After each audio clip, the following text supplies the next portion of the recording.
ప్రభు అయిన యేసుక్రీస్తు నామమునకు మహిమ కలుగును గాక. ఈరోజు ఒక ప్రత్యేకమైన దినముగా ప్రభు మన పాప దోషముల నిమిత్తమై తనను తాను బలి అర్పించుకోవడానికి ముందుగా గెస్తెమనెలో ప్రార్థనను మనం చూస్తుంటున్నాం. ఆయన శరీరధారి అయి ఇహలోకంలో జన్మించి నీ కొరకు నా కొరకు పరమ పవిత్రుడుగా ఇహలోకంలో సంచరించుచు తనను తాను అర్పించుకున్నటువంటి మరి ప్రభు త్యాగాన్ని మనం ధ్యానించుకుందాం. యోహాను సువార్త 1వ అధ్యాయము 14వ వచనంలో మనం చూస్తే, ఆ వాక్యము శరీరధారి అయి కృపా సత్య సంపూర్ణుడుగా మన మధ్య నివసించెను. తండ్రి వలన కలిగిన అద్వితీయ కుమారుని మహిమ వలె మనము ఆయన మహిమను కనుగొంటిమి. ఇక్కడ చూస్తే దేవుడు మనిషి అయినాడు. ఆయన శరీరధారిగా ఉన్నాడు, ఇహలోకంలో జన్మించాడు. ఆయన మనం చూస్తే వాక్యము ఆదియందు వాక్యముండెను, వాక్యము దేవుని యొద్ద ఉండెను, ఆ వాక్యమే దేవుడై ఉండెను. ఆయన ఆదియందు దేవుని యొద్ద ఉండెను. అలాంటి పరమ పవిత్రుడు ఈ పుడమిపై జన్మించినాడు. మనిషిగా శరీరధారిగా ఉన్నాడు. అనగా ఒకే వ్యక్తిలో దేవుని పోలికయు మనిషి పోలికయు అనగా దేవుని మనిషి స్వభావమును కలిగి ఉన్నాడు. అయినప్పటికీ కూడా మనము అర్హత లేని మనకు దేవుడు తన కుమారుణ్ణి అనుగ్రహించాడు. పాప విముక్తి నిచ్చి పరమ పవిత్రుడుగా పావనుడుగా క్రీస్తు దైవ కుమారుడుగా దైవ స్వభావము కలిగి ఉన్నాడు. ఆయన మన మధ్య సంచరించినట్లుగా మనం చూస్తుంటున్నాం. ఆ వాక్యమై ఉన్న దేవుడే శరీరధారిగా మన మధ్య సంచరించాడు. అర్హత లేని మనకు దైవ కుమారుడుగా పుడమిపై తిరిగాడు. మనం గమనించినట్లయితే హెబ్రీ పత్రికలో కూడా మనం చూడొచ్చు. హెబ్రీ పత్రిక 5వ అధ్యాయము 7వ వచనం, శరీరధారి అయి ఉన్న దినములలో మహారోదనతోనూ కన్నీళ్లతోనూ తన్ను తాను మరణము నుండి రక్షింపగలవానికి ప్రార్థనలను యాచనలను సమర్పించి భయభక్తులు కలిగి ఉన్నందున ఆయన అంగీకరింపబడెను. ఆయన కుమారుడయుండియు తాను పొందిన శ్రమల వలన విధేయతను నేర్చుకొనెను. ప్రభు అయిన యేసుక్రీస్తు మన కొరకు శ్రమ పొందుతూ విధేయత నేర్చుకున్నట్లుగా మనం చూస్తుంటున్నాం. ఆయన శరీరధారి అయి ఉన్న దినములలో అనగా ప్రభు అయిన యేసుక్రీస్తు శరీరధారిగా ఇహలోకములో సంచరించినప్పుడు మహారోదనతోనూ కన్నీళ్లతోనూ, అంటే ఎంతో భయంకరమైనటువంటి పరిస్థితులను ఎదుర్కోవడానికి రోదన ఏడుస్తూ కన్నీళ్లతో తన్ను తాను మరణము నుండి రక్షింపగలవానికి మాత్రమే ప్రార్థనలు యాచనలు సమర్పించినట్లు చూస్తుంటున్నాం. మరణము నుండి రక్షింపగలిగిన వారు ఎవరు అనంటే పరమ తండ్రి అయిన దేవుడు అని మనము గ్రహించాలి. కుమారుడుగా దైవపుత్రుడుగా భూలోకమునకు అరుదించినప్పటికీ కూడా ఆయన మరణం నుండి రక్షింపగల పరమ తండ్రికి మాత్రమే ప్రార్థన చేసినట్లు మనం చూస్తుంటున్నాం. లూకా సువార్తలో మనము గమనించినట్లయితే లూకా సువార్త 22:42 వచనంలో చూస్తే, తండ్రి ఈ గిన్నె నా యొద్ద నుండి తొలగించుటకు నీ చిత్తమైతే, తండ్రి చిత్తానికి మొట్టమొదట ప్రాధాన్యత ఇచ్చాడు. నీ చిత్తమైతే తొలగించుము, అయినను నా ఇష్టము కాదు నీ చిత్తమే సిద్ధించునుగాక అని ప్రార్థించను. యేసు ప్రభుల వారు గెస్తెమనే తోటలో గంభీరమైన ప్రార్థన చేస్తున్నారు. ఆ ప్రార్థన దేవుడు వింటున్నాడు. అయినను కూడా తండ్రి చిత్త ప్రకారంగా భూలోకానికి అరుదించినాడు.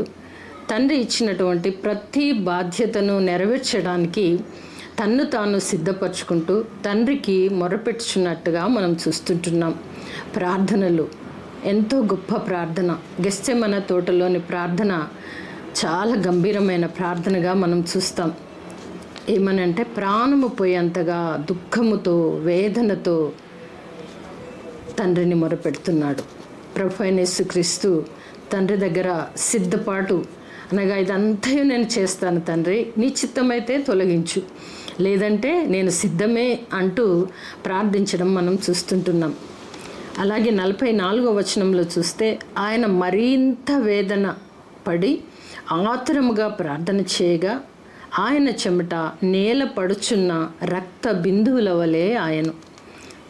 యేసుక్రీస్తు యొక్క ప్రార్థన మరింత వేదన పడి ఆతురముగా తొందరగా, అంటే తండ్రికి చేరాలి, ఇదంతా కూడా తండ్రికి విన్నవించుకోవాలి, నా మనసులోని మాటలన్నీ కూడా ఆయనకు చెప్పాలి అని గొప్పగా వేదన పడుచు ఆయన ప్రార్థన చేసినప్పుడు యేసుక్రీస్తు యొక్క చెమట నేల పడుచున్న గొప్ప రక్త బిందువుల వలె ఆయను అని చూస్తుంటున్నాం. అనగా మనుషులు హింసించి రక్తము కారణంతగా కొట్టకముందే తండ్రి దగ్గర తనను తాను సమర్పించుకొని ప్రార్థన చేసి చెమటను రక్తముగా మారునంతగా వేదన పడి ప్రార్థించినట్లు మనం చూస్తుంటున్నాం. అంతకంటే గొప్ప ప్రార్థన మరి మనకి ఇంకా ఏమీ కనిపించదు. కనుక ఇక్కడ చెమట రక్త బిందువులుగా దారుణమైన విషమ పరీక్షను, శరీర బలహీనతను సూచించుచున్నట్లుగా మనం చూస్తుంటున్నాం. కన్నీళ్లతో తండ్రిని మొరపెట్టుచుంటున్నాడు ప్రభు అయిన యేసుక్రీస్తు. తండ్రి, నీ చిత్తం అయితేనే ఇది నా యొద్ద నుండి తొలగించు, లేదంటే అయినను నా ఇష్టము కాదు కానీ నీ చిత్తమే సిద్ధించుగాక అని చెప్పడం మనం చూస్తుంటున్నాం. అందుకే గెత్సేమనే ప్రార్థన మన జీవితాలకు ఎంతో ప్రాధాన్యంగా ఉండాలి. మనం కూడా నేర్చుకొని కొన్ని పరిస్థితులలో మనం కూడా కన్నీరు కారుస్తామేమో, చెమట కారుతుందేమో, కానీ రక్త బిందువులు మాత్రం కారవని గ్రహించాలి. ఎందుకనగా ఆయన పరమ పవిత్రుడు. మరలా మనం హెబ్రీ పత్రికలో చూస్తే, హెబ్రీ పత్రిక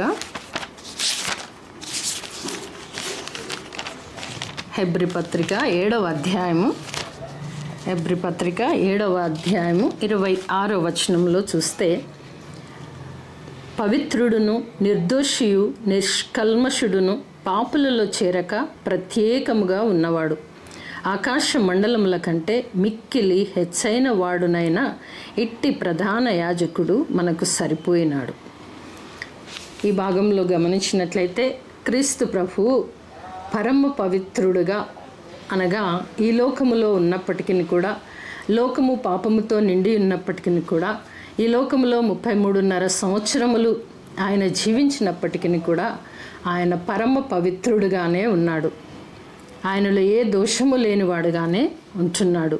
అందుకే మనం ఈ భాగంలో హెబ్రీ 7:26లో చూస్తే, పవిత్రుడును అనగా పాపపు లోకములో బ్రతికినప్పటికీ కూడా పవిత్రుడుగా బ్రతికిన వారు ఎవరు అనంటే, నీవు నేను నమ్ముకున్న మన ప్రభు అయిన యేసుక్రీస్తు అని గమనించాలి. ఏ లోపము లేని ఆయన పరమ పవిత్రుడు అని మనం చూస్తుంటున్నాం. రెండవదిగా చూస్తే నిర్దోషియు అనగా యేసుక్రీస్తు ప్రభుల వారు ఏ దోషము లేని వాడైనప్పటికీ కూడా మన గురించి, నా గురించి, నీ గురించి, మనందరి గురించి ఆయన మరి దోషిగా చేయబడక మునిపే మనము గెత్సేమనే తోటలో తండ్రితో విజ్ఞాపన చేస్తున్నాడు. ఇక్కడ చూస్తే నిర్దోషియు, ఆయన ఏ దోషము లేనివాడు, ఏ కపటము లేని దేవుడై ఉంటున్నాడు. ఆయన పాపులలో చేరని ప్రత్యేకమైన వాడుగా ఉంటున్నాడు. మనమందరము పాపులం, కానీ ఈ పాపులలో సంచరిస్తూ పాపులలో చేరని ప్రత్యేకమైన వాడుగా మనం చూస్తుంటున్నాం. పాపులని ఆదరిస్తూ, ప్రేమిస్తూ, క్షమిస్తూ, స్వస్థపరచుచు ఆయన ఎలా ఉన్నాడు అనంటే పవిత్రుడిగా ఉన్నాడు, నిర్దోషిగా ఉన్నాడు. నిర్దోషిగా ఈ లోకములో శరీరధారిగా ఉన్నాడు. శరీర అవతారం ధరించిన మనమందరం కూడా మానవులంగా మనం పిలువబడుచున్నాం. మానవులలో మానవుడుగా ప్రభు అయిన యేసుక్రీస్తు తిరిగినప్పటికీ కూడా శరీరముతో ఉన్న మనమందరము పాపముతో నిండి ఉంటున్నాం. కానీ శరీరముతో నివసించిన దైవ కుమారుడు నిర్దోషిగా ఉన్నాడు. అది మనం గ్రహించాలి. అందుకే హెబ్రీ పత్రికలో 7:26లో చూస్తే నిర్దోషియు అని మనం చూస్తుంటున్నాం. మరి మనమైతే ఎన్నో దోషముల చేత మనం నిండి ఉండొచ్చు, కానీ మన జీవితంలో చేసిన ప్రతి దానిని భరించడానికి నిర్దోషి అయిన యేసుక్రీస్తు ప్రభువు మరి మనం చూస్తుంటున్నాం. ఆయన మన పాప దోషములనన్నింటినీ ఆయన శరీరధారిగా మోయడానికి సిద్ధపడినట్లుగా చూస్తుంటున్నాం. అలాగే చూస్తే నిష్కల్మషుడును, మూడవదిగా నిష్కల్మషుడును, శరీరధారిగా ఉంటూ సంచరిస్తూ ఆయన పవిత్రుడుగా ఉన్నాడు, నిర్దోషిగా ఉన్నాడు. మూడవది నిష్కల్మషుడుగాను ఉన్నట్టుగా మనం చూస్తుంటున్నాం. అనగా శరీర అవతారము ఎత్తినప్పటికీ కూడా దైవపుత్రుడు కనుక, దైవ ఆజ్ఞలు గైకొనిన వాడు కనుక దేవుని వలె నిష్కల్మషుడిగా ఉన్నట్టుగా మనం చూస్తుంటున్నాం.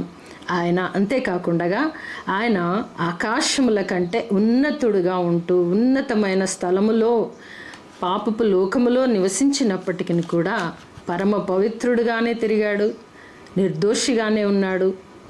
అంతేకాదు నిష్కల్మషుడుగా ఉంటూ ఆకాశముల కంటే ఉన్నతుడుగా ఉన్నట్లుగా మనము చూస్తుంటున్నాము. మిక్కిలి హెచ్చైన వాడుగా యేసుక్రీస్తు ప్రభు ఈ లోకములో నీ కొరకు నా కొరకు ఉంటూ ఏ కల్మషము లేనివాడుగా తనను తాను మన కొరకై బలిగా అర్పించుకొని మన పాపములను ఒక్కసారి తీసివేసినాడు. ఇది ప్రభు అయిన యేసుక్రీస్తు మన పాప దోషములను భరించుటకు ముందుగానే గెత్సేమనే తోటలో ప్రభు యొక్క ప్రార్థన, ఆయన చెమట రక్త బిందువుల్లాగా మారునంతగా దారుణమైన విషమ పరీక్షలో తండ్రి దగ్గర మొరపెట్టడం మనం చూస్తుంటున్నాం.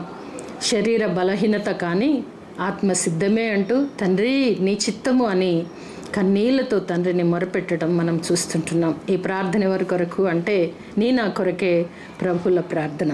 మన పాప దోషములను విమోచించాలి అనంటే తన్ను తాను సిద్ధపరచుకొని తండ్రికి అప్పగించుకొని తండ్రి దగ్గర తీసుకున్న బాధ్యతను నెరవేర్చడానికి గెత్సేమనేలో తన చెమట రక్త బిందువులుగా మారునంతగా తండ్రికి సమర్పించుకున్నారు. ఇది ప్రభు అయిన యేసుక్రీస్తు. మనం చూసినట్లయితే ప్రభు చివరి రాత్రి భోజనం, ఆ ప్రార్థన ముగించిన తర్వాత మరి ఈ యొక్క విందులో శిష్యులందరికీ విందును ఇచ్చి ఆయన శరీరాన్ని ఆయన రక్తాన్ని ముందుగానే శిష్యులకు అందించటం మనం చూస్తాం. కనుక అందులో పాల్గొనే మనమందరం కూడా అవును ప్రభు అయిన యేసుక్రీస్తు నా కొరకు, నా పాప దోషముల కొరకు, నా కుటుంబం కొరకు ఆయన శరీరము నలగొట్టబడినది. ఆయన యొక్క నలగొట్టిన శరీరము నుండి కారిన రక్తము ద్వారా నేను పాప విమోచన దొరుకుతుంది అన్న నిజమైన విశ్వాసముతో దృఢముతో ఆయన బలలో చేయి వేసి ఆయన శరీర రక్తములను పుచ్చుకొని మనం కూడా పాప దోషముల నుండి విమోచన పొంది ప్రభువునందు విశ్వాసం కలిగి ఆయన తట్టు చూచే కృప ప్రభు అయిన యేసుక్రీస్తు ద్వారానే మనందరికీ కలుగునుగా. ఆమేన్.